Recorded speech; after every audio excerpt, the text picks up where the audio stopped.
revealing heaven's secrets to help you change your luck. Black crystal warmly greets everyone.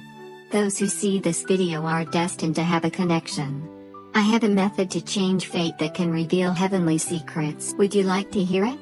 Without exaggeration, if you listen sincerely, you might find the key to unlocking a path to happiness, freeing yourself from all troubles, and enjoying a peaceful and serene life, no longer worrying about trivial matters or sleepless nights. Each person who enters this world possesses a unique account. I call it the fortune account. It's like the bank accounts we know. You might notice that some people always complain about unfair fate, born into poverty, where even having enough food and clothing is a luxury.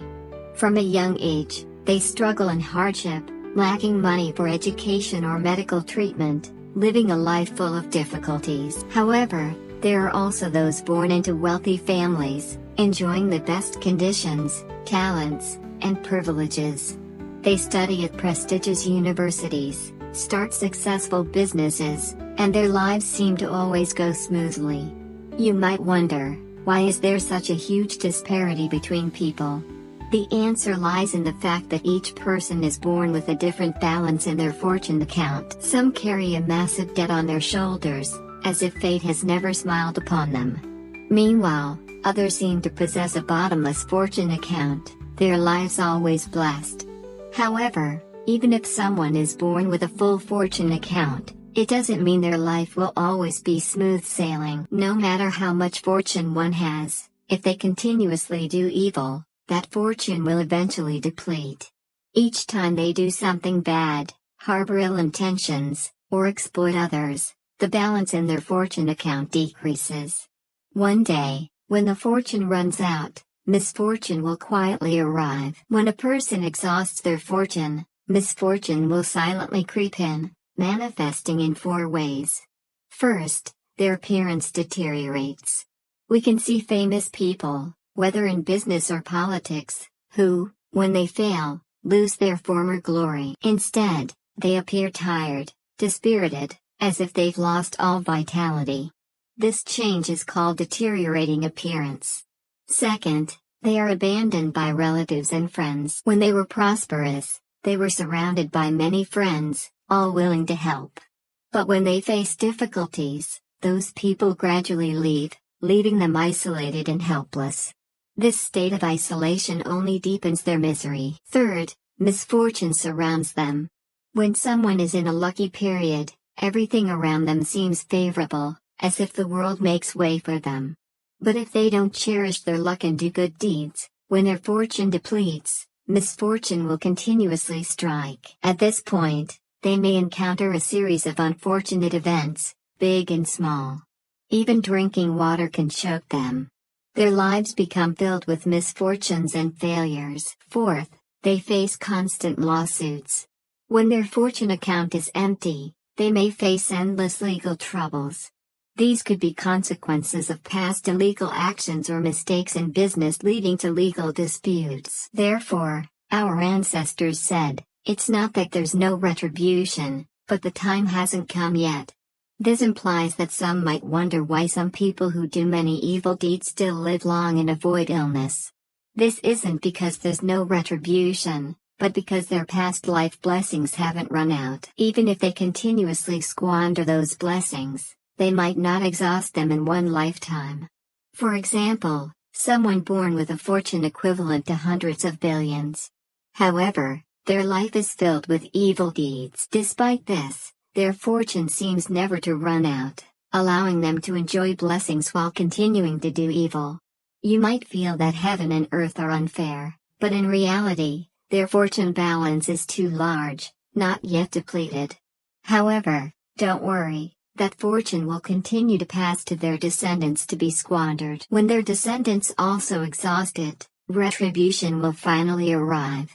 Some might wonder, if someone is born without blessings or burdened with debt, will they suffer their whole life? How can they increase their fortune? Buddhism teaches us to do good deeds and give alms. Giving isn't just material help but also spiritual generosity. First, it's called material giving. When others are in difficult circumstances, we lend a hand, offering material support. This is material giving. This is the first level of accumulating blessings. Second, it's called dharma giving. When others are lost and don't know what to do, we guide them, imparting methods. This is dharma giving. This action not only helps us accumulate more blessings but also transmits knowledge and wisdom to others. Third, it's called fearless giving. Here, what we give isn't material or methods but wisdom. When someone can't let go, can't see clearly, can't think deeply, and is trapped in life's four sufferings, if you can awaken their enlightenment, this is called fearless giving. The merit and blessings from this action are even greater. However, some might say, I'm always willing to help others, but why am I still poor? My work isn't smooth, my marriage isn't happy, my children don't listen, and my body is full of illnesses. At this point, we need to reflect. Are we truly helping others? Is our help sincere and selfless? Is our soul filled with goodwill and compassion? I once had a student who shared his concerns with me. He talked about the imbalance between his contributions and the results he received. Why, after helping others, did he not only not receive gratitude but also face blame and betrayal? He helped relatives and close friends, but instead of gratitude, his relatives criticized him, and his close friend betrayed him, leaving him deeply disappointed. I listened to him, then gently asked him a question. When his relatives blamed him and his friend betrayed him, what did he think about all this? He was angry, listing their faults, saying his relatives were ungrateful, and his close friend was untrustworthy. His words were filled with resentment and curses, as if the whole world owed him fairness. I gently interrupted him and asked, "Do you know why you didn't get good results?" He was surprised, clearly not expecting such a question. I told him, "Actually, you haven't accumulated anything in your fortune account. Everything you did came from the expectation of receiving something in return, but when those things didn't come as expected, you resented and hated. With such a mindset, how could you accumulate fortune?" He was stunned. He didn't expect me to directly address his thoughts. I continued, "Anger and resentment are negative energies. They not only don't help you accumulate fortune but also drain your energy and passion. You resent your relatives for being ungrateful, your friend for betraying you. These attitudes only make you suffer more." He silently listened. Clearly, my words had touched his thoughts. I continued, "Truly, doing good isn't about expecting something in return. When you help others, it should be out of genuine kindness and love from your heart, not to exchange for something. Only then can you truly accumulate fortune." He seemed to understand. He nodded in agreement. I explained further, the principle of the fortune account is simple. Each good deed you do accumulates fortune in your account. These fortunes won't disappear even if someone betrays or blames you.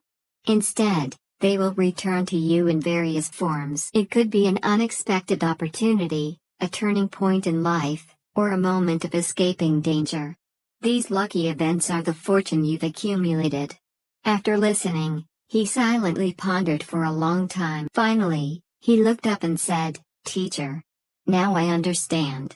Before, I always expected something in return from others. When I didn't get it, I resented. Now I know I was wrong. I need to see each act of help as a way to accumulate fortune for myself, not to receive something from others." I smiled contentedly and told him, "That's right. Remember, any contribution you make to others, as long as you don't expect anything in return and don't resent when you're not repaid, your fortune account has been recorded by heaven and earth. This fortune will be repaid in various ways, decided by heaven." He silently bowed deeply, thanking me for the guidance. Watching his figure leave, I felt he had found his path. I hope you will walk further on that path, accumulating more fortune and enjoying the good things in life. So, what is resentment? Is resentment positive or negative energy? Look back. When you utter cruel words, calling your relatives ungrateful, your close friend a betrayer, even wishing them misfortune, is that the right attitude? Have you ever lost kindness in your words? Do your words contain malice? Is that right? When you always expect others to repay your kindness, but once you don't receive it, you resent, even curse others, can such a mindset truly be called kind? In my opinion, it's no different from the actions of demons. Some might wonder, if I do good for others, even if they betray me, should I still help them count their money? This is a misunderstanding. Your blessings don't depend on others' repayment but come from the kindness and selflessness in your heart. When you understand this principle, you'll realize that the kindness you give to others is actually a way to deposit into your own fortune account. Imagine, you selflessly help others without expecting anything in return. Even if they deceive you, you remain calm. This increases the fortune in your account. Your kindness will be repaid deservedly. Perhaps one day, you'll meet someone who never helped you before but becomes your benefactor. Or you might encounter a great opportunity in life, turning danger into safety. These are repayments from heaven. Therefore, I want to tell you that any contribution you make to others, as long as you don't expect repayment, don't resent or hate, your fortune account in heaven's hands will continuously increase. Eventually, heaven will repay you in various ways. This is the law of the universe, absolute fairness. So, when you face difficulties or challenges, don't blame others, don't lose your kindness and selflessness. Believe that as long as you continue to live true to yourself, heaven will surely repay you in the best way. Because in this world, good begets good, evil begets evil, is an eternal truth. Humans don't need to blindly believe in the mysterious but need to understand the law of cause and effect. So, what is cause and effect? Cause and effect are the manifestation of heavenly principles, the cycle of retribution. Everything in the world, big or small, exists for a reason and a certain result. Everything that happens has a cause behind it. The result appears because the cause exists. Those who deeply believe in the law of cause and effect understand that everything in the world has a clear distinction between good and bad. Good and evil are clearly distinguished. Many things seem coincidental but actually have inevitable causes. It's as if an invisible hand is guiding everything. This is heavenly will. In ancient times, there was a remote village where a teenage boy lived. He had a leg disability, his parents had passed away, and life was extremely difficult, often relying on villagers' help and others' kindness to survive. In front of the village was a river, and villagers had to wade through water to cross. This was especially inconvenient for the elderly, particularly during flood season when travel became even harder. The boy noticed this and remembered it in his heart. Every day, he quietly collected stones from the riverbank and piled them up. When villagers curiously asked what he was doing, he smiled and said he hoped one day to build a stone bridge to make travel easier for everyone. Many laughed, thinking it was a naive child's dream. But the boy didn't give up. Day after day, year after year, he persistently collected stones. Finally, the pile of stones was as big as a mountain. Villagers began to change their perspective, moved by his perseverance and spirit. They gradually joined in building the bridge. Craftsmen were invited, and the bridge construction officially began. The disabled boy also poured his heart into the work. Unfortunately, while chiseling stones, a fragment hit his eye, blinding him. Villagers mourned his unfair fate. But he didn't complain, still groping and trying to help at the construction site. Finally, with everyone's joint effort, the stone bridge was completed. Villagers were overjoyed, praising the boy's sacrifice and determination.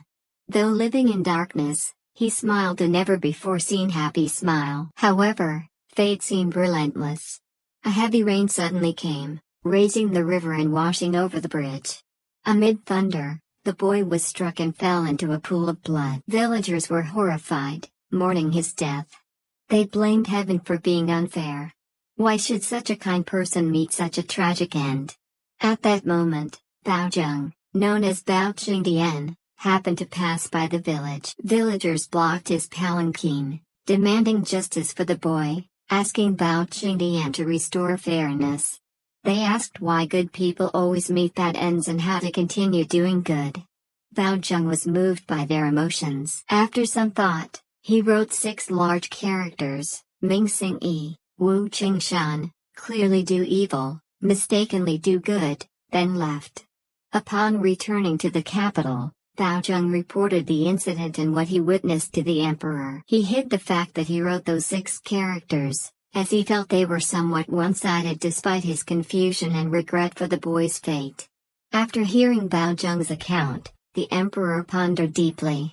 A few days later, the empress gave birth to a prince. This prince had fair skin, a rosy, lovely face, but cried incessantly day and night, worrying the emperor.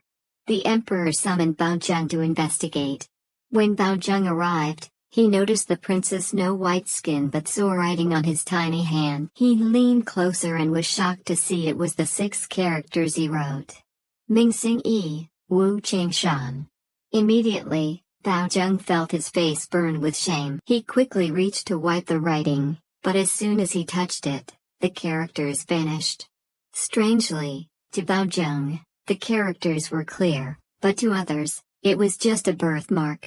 The emperor, seeing this, misunderstood that Baozheng had erased the prince's fortune. He flew into a rage, scolding Baozheng for being audacious. Baozheng immediately knelt to confess, honestly recounting the story of the 6 characters. The emperor, hearing this, felt troubled and ordered Baozheng to use the yin-yang pillow to investigate in the underworld. Obeying, Baozheng placed the yin-yang pillow on his bed and quickly went to the underworld. After some investigation, the truth was finally revealed. It turned out the boy in his past life was a sinful person who did many evil deeds and carried heavy karmic debt. He needed to go through 3 lifetimes to repay it. First, he was born in this life with a disabled body and orphaned. Second, he was blinded. Third, he was struck by lightning and died in the wilderness. However, when he was reborn into poverty and disability, he completely changed. Abandoning evil, he wholeheartedly did good, only thinking of helping others. Thus, the king of hell decided to combine the 3 lifetimes of karmic retribution into one. First, he endured blindness without complaint, continuing to do good deeds. Therefore, the king of hell took the retribution of the 3rd lifetime to repay in the same lifetime. As a result, he completed all karmic retribution in one life. The king of hell asked Baozheng, "What do you think? 3 lifetimes of evil karma, repaid in one life. Do you think it's good or bad?" Baozheng was silent but deeply admired the king of hell's arrangement. Because the boy not only repaid his karmic debt but, due to his kindness and good deeds, accumulated much merit. After death, he was immediately reborn as a prince, enjoying noble blessings. Baozheng returned to the mortal world, more convinced of the law of cause and effect and fairness. He resolved to uphold justice, help the people, and protect righteousness. The boy's story later spread widely among the people, becoming a model of kindness and good deeds, encouraging everyone to do good and accumulate virtue. Dear friend, I must remind you that it's easy to interfere in others' lives, but each person's karma is separate. In the adult world, each individual needs to learn life's lessons themselves, rather than being forced by others' guidance. Everyone has their own destiny and connections, we cannot and should not change them. When you want to change someone, understand that external influence is only a small part, about 1%. While the remaining 99% lies in their own experiences and growth. Whether relatives, friends, or lovers, you can't change their deepest thoughts. They need to experience life themselves, overcome storms to truly understand. Always respect others' choices and lifestyles. This is the attitude we should have. In human nature, everyone craves recognition. But if you try to change them, it often triggers their defense mechanisms and pushes them away. It's like trying to pull someone out of quicksand or turn a rotten log into art. It usually only exhausts you without bringing any positive results. In life's vast ocean, each person is a unique ship. Steering and navigating themselves, you can't easily become a pilot for others because their life path must be chosen and opened by themselves. The law of cause and effect is like the ocean's tides. You can't control it, only follow it. The adult world is the same. They already have the ability to think and judge. They can awaken but can't be completely guided by others. Everyone carries their own karma. This is inevitable. We always want to change others, but real change comes from within. Those who want to change, their thoughts and actions are 99% formed from personal experiences and decisions. Siblings, parents, spouses, their thoughts and actions are part of their life journey. You can't and shouldn't try to change them. What you can do is understand and accept them, letting them freely be themselves. We often overestimate our influence, thinking we can persuade, teach, even force others to change their thoughts and actions. But this approach often backfires. Human nature always craves recognition and proving oneself right. Thus, when our ideas and actions conflict with theirs, they automatically resist. Life is like a river. Each person is a traveler crossing it. In this process, we can't replace others in crossing the river nor prevent them from trying. The only thing we can do is try to awaken their awareness, helping them find their own path. Real change can only come from within. We often see those around us suffering and facing difficulties, sometimes wanting to help or even change their fate. But we need to understand that it is those sufferings and difficulties that are the catalysts for growth. Life cannot truly grow without experiencing storms. Therefore, we should learn to let them experience suffering and grow. In this process, we also need to learn to let go of our own stubbornness. We often expect people around us to live up to our expectations, but that expectation is often just a manifestation of selfishness. Everyone has their own way of life and values. We need to respect their choices, instead of trying to change them. Of course, this does not mean that we should ignore their mistakes. When other people's actions harm themselves or others, we need to courageously point out those mistakes and help them correct them. However, this does not mean that we force them to change, but through guidance and enlightenment, help them to be self-aware and proactively find solutions. Finally, we need to understand that life is full of difficulties. Everyone will encounter difficulties and challenges, but it is those challenges and difficulties that form a resilient character and a spirit of overcoming difficulties. Therefore, we should cherish those experiences, see them as valuable assets that help us grow, not as burdens that need to be avoided. A great monk once said that the greatest truth of life is not believing in cause and effect, not understanding cause and effect. Looking at today's society, the divorce rate between couples is increasing. What is the reason? It is because many people do not know how to create good karma in marriage. Husband and wife often criticize each other. Both sides feel dissatisfied. This action is actually creating bad karma. No matter how deep the previous feelings were, if in marriage we constantly create bad karma, it will be difficult to reap good results. Some people may ask, how can we turn bad karma into good karma? In fact, every kind of fate can be transformed. Even if two people were once enemies, as long as we cut off the bond, we can eventually become soulmates. Of course, some people will worry that they will cut off the bond, but will be harmed in return. In fact, changing fate does not mean that your sacrifice will be rewarded immediately. Let me tell you a story. There was a couple. The husband loved and pampered his wife very much. However, the wife was like a bottomless pit, constantly demanding from her husband and taking his sacrifice for granted. Not only did she treat her husband like an ATM, but she also constantly transferred assets from her husband's family to her mother's house. She bought a house, bought a car, and even helped her siblings, making her family live a prosperous life, while her husband did not even have a house in his name. Friends around him all advised him to tell him his wife's true face, but he was fascinated and still persisted in staying with her. They asked him, why did he do that in the end? She didn't consider him a family member. But he just smiled and didn't answer. The peaceful life did not last long. When his business encountered difficulties and the economic situation went downhill, his wife immediately decided to divorce him, asking him to leave empty-handed. All the assets and houses belonged to her and her family. The husband became penniless. Everyone said, why did he have to suffer like this? Sacrificing everything. he ended up in this situation. But life is always full of surprises. Less than a year after the divorce, he met a woman who had a special fate to help her husband. This woman had also been divorced. In the past, she had helped her ex-husband start a business, but when he became successful, he went out and had affairs, treating her coldly.